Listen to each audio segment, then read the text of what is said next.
শোন, অনেক হয়েছে, এবার থাম, কান্না থামা, চোখের জলটা মোছ, শান্ত হ। কার জন্য কাঁদছিস? এত অভিমান কষ্ট পুষে কি হবে বল? হয়েছে তো, জলটা আর পড়তে দিস না, সোজা হয়ে দাঁড়া। একা লাগছে? নিজেকে সব চাইতে একাকী মানুষ মনে হচ্ছে? এদিকে আয়, আকাশের দিকে তাকা, দেখ পূর্ণিমার চাঁদ কি সুন্দর চকচক করছে। আকাশে তো ওই একটা চাঁদ,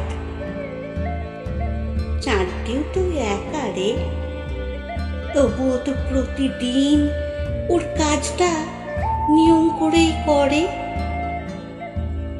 ওই যে সমুদ্রের গর্জন শুনতে পাচ্ছিস, সমুদ্রটাও তো একা, তবুও দেখ কি সুন্দর করে নিজের সৌন্দর্য বিলাচ্ছে। তোর না পাহাড় পছন্দ? ও তো একা দিব্যি মাথা উঁচু করে দাঁড়িয়ে থাকে। নিজেকে কেন তুচ্ছ মনে করছিস? তুই তো পাহাড়ের মতো শক্ত। জানিস, প্রকৃতির যে জিনিসগুলো সুন্দর সবকিছুই একা।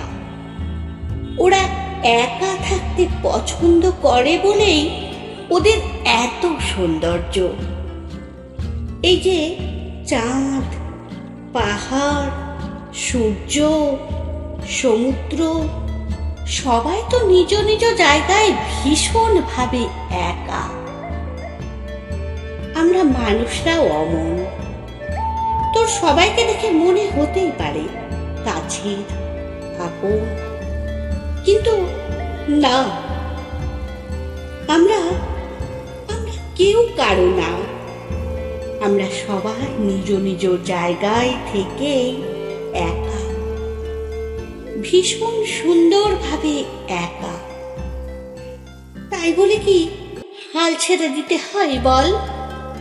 মনটা একটু শক্ত কর, পুরানো সব স্মৃতিকে দূরে ঠেলে আমি, তুই, আমরা সবাই তো বেঁচে আছি। দেখ, বয়স এবং সময়ের সাথে সবকিছুই পাল্টায়। সময় যত সামনে এগোয় আমরা তত একা হয়ে যাই। এটা মেনে নিতেই হবে রে, কারণ এটাই তো জীবন।